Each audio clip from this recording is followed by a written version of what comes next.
यहाँ पर लेकर आ गए हैं क्लास 12th बायोलॉजी का पूरा किताब का निचोड़। जी हाँ प्यारे बच्चों, यहाँ पर जो भी आपके सामने प्रश्न दिखेंगे इस वीडियो में, पूरे जितने भी प्रश्न दिखेंगे वो 1 2 3 बार नहीं, लगभग 5 या उससे अधिक बार जो पूछे गए हैं और पिछली बार भी पूछे गए थे उनको मैं यहाँ पर आप सबके सामने लेकर आया हूँ।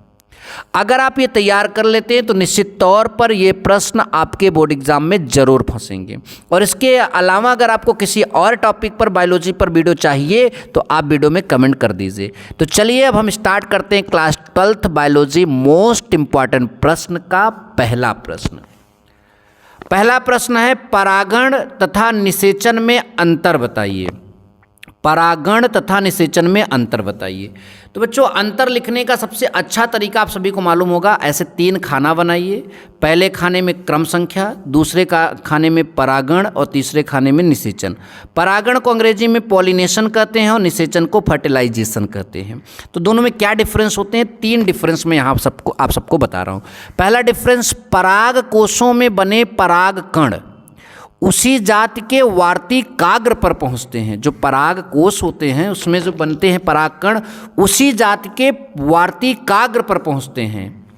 और निषेचन की बात करें तो नर और मादा युग्मकों का संयुग्मन होता है। तो निषेचन में नर और मादा युग्मकों का संयुग्मन होगा, लेकिन परागण में जो है उसी जाति के वार्तिकाग्र के पर पहुँचते हैं कौन? परागकण। ठीक, तो ध्यान दीजिएगा। दूसरा अंतर ध्यान से यहाँ पर देखिए, पर परागण के लिए अनेक प्रकार के साधनों की आवश्यकता होती है। जब इनमें पर परागण करना होगा तो अनेक प्रकार के साधन की आवश्यकता होगी। साधन क्या हो सकते हैं? मतलब पर परागण करने के लिए आपको जो है वायु की आवश्यकता हो सकती है, मतलब हवा से उड़कर जा सकते हैं ये। जल की आवश्यकता होती, कीट पतंगे इस कार्य को कर सकते हैं। ठीक, तो इसमें जो है बाह्य साधनों की आवश्यकता होती है, बाह्य कारकों की आवश्यकता होती है। अच्छा बच्चा, इसमें बात करते हैं निषेचन में, तो पराग नलिका के अंडाशय तथा अंत में बीजांड के अंदर प्रवेश करने के बाद होती है। मतलब यहाँ पर ये जो क्रिया है ये पराग नलिका के अंडाशय तथा अंत में बीजांड के अंदर प्रवेश करने के बाद होती है और किसी साधन की आवश्यकता बिल्कुल भी नहीं होती। यहाँ बाह्य साधन की आवश्यकता बिल्कुल भी नहीं होती बच्चा। नेक्स्ट है, यह क्रिया पहले होनी आवश्यक है। मतलब यह क्रिया पहले होती है और यह क्रिया परागण के बिना नहीं हो सकती। यानी ये परागण के बाद की क्रिया है और ये परागण वाली क्रिया है। ठीक, यानी इसको होने के लिए ये वाली क्रिया पहले हो जाएगी तब ये वाली क्रिया होगी। ठीक, तो आई होप कि ये तीनों अंतर आपको मैंने यहाँ पर जो बताया वो समझ में आए। मैं मोबाइल को थोड़ा ऊपर कर दे रहा हूँ, आप इसका स्क्रीनशॉट ले लीजिए तीनों का। ठीक, ध्यान से देखिए, उसके बाद मैं नेक्स्ट प्रश्न पर चलूँगा। ठीक, इस तरह से आप यहाँ पर स्क्रीनशॉट ले लीजिए। चलिए अब नेक्स्ट प्रश्न की ओर बढ़ते हैं। तो नेक्स्ट प्रश्न भी हमारा अंतर वाला ही है और यहाँ पर नेक्स्ट प्रश्न है परिभ्रूणपोष तथा फल भित्ति में अंतर बताइए। परिभ्रूणपोष तथा फल भित्ति में अंतर बताइए। तो देखिए वैसे ही करेंगे, यहाँ पर एक खाने में ये लिखेंगे, एक खाने में जो है फल भित्ति लिखेंगे। परिभ्रूणपोष का पहला यहाँ पर जो अंतर होगा इन दोनों में, इसमें लिखा है कि बीजांड काय का खाद्य पदार्थ विकसित होते हुए भ्रूण या भ्रूणपोष में एकत्र हो जाता है। जो बीजांड काय होता है उसका खाद्य पदार्थ विकसित होते हुए, मतलब कि विकसित होते हुए भ्रूण में या फिर भ्रूणपोष में एकत्र हो जाता है। अतः यदि बीजांड काय की कुछ परत शेष रह जाती है तो उसे परिभ्रूणपोष कहते हैं। तो देखो क्या हो रहा है, बीजांड काय तथा खाद्य पदार्थ में विकसित होते हुए भ्रूण या भ्रूणपोष में एकत्रित हो जाता है। अतः यदि बीजांड काय की कुछ परत शेष रह जाती है तो उसे हम क्या बोलते हैं? परि मतलब बाहर, भ्रूणपोष कहते हैं। मतलब जो विकसित नहीं हो पाता, वो जो बाहर रह जाता है तो वो परिभ्रूणपोष कहलाता है। नेक्स्ट है इसका मतलब फल भित्ति की बात करें तो यह अंडाशय के परिपक्व होने तक अंदर बीजांडों के निषेचित होने के बाद अंडाशय भित्ति के रूपांतरण होने से बनने वाली संरचना है। तो ये परिभाषा है, पहला अंतर यहाँ पर परिभाषा का दिया जा रहा है। पहला अंतर किसका दिया जा रहा है? परिभाषा का। ये अंडाशय जो होता है उसके परिपक्व होने, जब अंडाशय परिपक्व होता है, पुष्ट होता है तथा बीजांडों के निषेचित होने के बाद, जो बीजांड है उसके निषेचित होने के बाद अंडाशय भित्ति के रूपांतरण से बनने वाली ये संरचना होती है। ठीक, ध्यान दीजिए। दूसरा अंतर देखिए, यह बढ़ते हुए भ्रूणपोष तथा भ्रूण की सुरक्षा करते हैं। यानी ये जो परिभ्रूणपोष हैं, ये जो बढ़ता हुआ भ्रूणपोष होता है या भ्रूण होता है उसकी सुरक्षा करते हैं। और इसकी बात करें तो यह बीजों की सुरक्षा तथा उनके इत्यादि में सहायता करते हैं। तो देखिए यहाँ पर है कि यह बीजों की सुरक्षा तथा उनके विकिरण इत्यादि में सहायता करती है। तो इस तरह से इन दोनों में अंतर हो गया और इसमें दो अंतर ही हैं आपके। ठीक, इस तरह से इसका स्क्रीनशॉट ले लीजिए और अगर एग्जाम में आएगा तो इसको छाप दीजिएगा। ठीक, चलिए नेक्स्ट प्रश्न हमारा यहाँ पर आ रहा है भ्रूण कोष तथा भ्रूणपोष। बहुत हाईलाइटेड हेडिंग है भैया। भ्रूण कोष तथा भ्रूणपोष में अंतर बताइए। अंतर वैसे ही बताओगे जैसे अभी तक बता रहे हो। ठीक, एक तरफ भ्रूण कोष और एक तरफ भ्रूणपोष। इसमें क्या होगा कि एक क्रियाकारी गुरु बीजाणु से परिवर्धित होता है। यह आवृतबीजी पौधों का मादा युग्मकोविद है।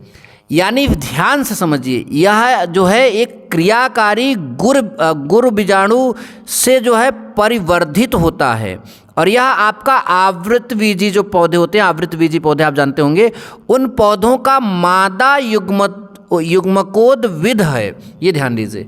और भ्रूणपोष की बात करें तो ये त्रिसंलयन से बने। कैसे संलयन से? त्रिसंलयन से बने। प्रायः त्रिगुणित 3N केंद्रक से विकसित होता है और यहाँ पर लिखा है अनावृत बीजी पौधों में यह युग्मोद्विद ही होता है। ठीक, ध्यान दीजिएगा।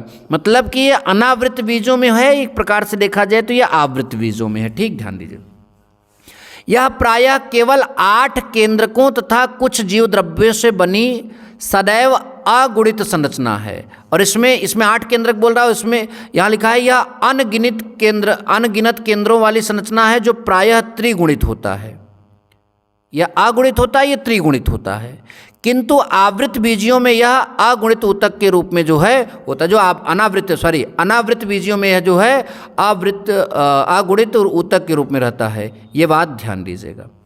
चलिए आगे देखते हैं। इसमें तीसरा, यह मादा जनन इकाई को आश्रय देने वाली संरचना है। इसकी बात करें तो यह एक पोषक ऊतक है जो भ्रूण को बनते समय तथा अंकुरण के समय पोषण प्राप्त कराता है। ठीक, ध्यान दीजिए।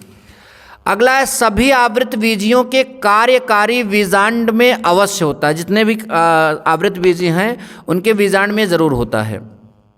अगला, यह बनता अवश्य है किंतु जो है द्विबीज पत्तियों में प्रायः बढ़ते हुए भ्रूण के द्वारा अवशोषित हो जाने से सभी बीजों में नहीं होता। ध्यान दीजिए। अगला है, इसका अस्तित्व निषेचन से पूर्व होता है और इसका निर्माण जो है निषेचन के पश्चात होता है। तो ये बात आप ध्यान दीजिए।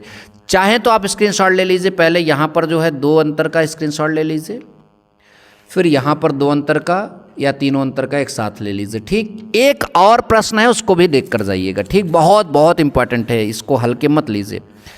प्रश्न हमारा है कि निम्नलिखित में अंतर बताइए। प्रभावी और अप्रभावी लक्षण समयुग्मजी और विषमयुग्मजी में बहुत बार पूछा गया है, बार पूछा गया है। तो प्रभावी और अप्रभावी में मैंने यहाँ पर जो है 2 अंतर लिखे हैं।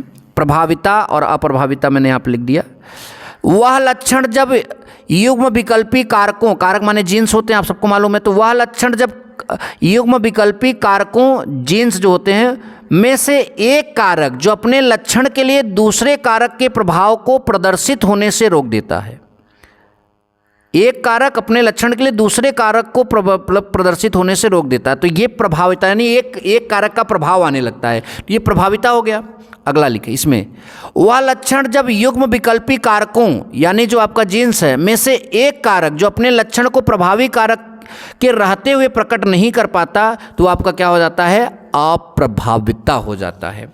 इसमें बात करते हैं, वह लक्षण जैसे मटर के पौधे का लंबापन के विपरीत प्रभावों वाले दो पौधों का संकरण करने पर प्रथम पीढ़ी F1 में होता है, जैसे मटर के पौधे का लंबा होना।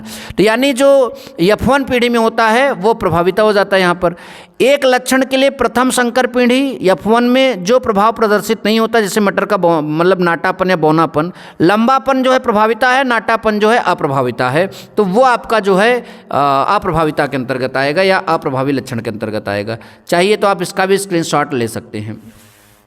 नेक्स्ट हमारा है समयुग्मजी और विषमयुग्मजी।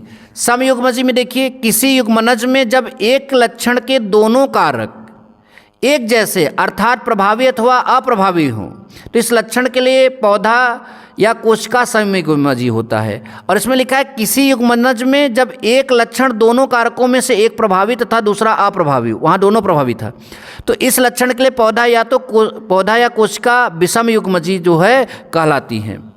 यह लक्षण शुद्ध होता है और यह लक्षण क्या होता है, संकर होता है। यह लक्षण शुद्ध होता है और यह लक्षण संकर होता है। तो ऐसे अगर आप अंतर लिख देते हैं तो निश्चित तौर पर आपको पूरे अंक जरूर दिए जाएंगे। Thank you so much. जय हिंद, वंदे मातरम।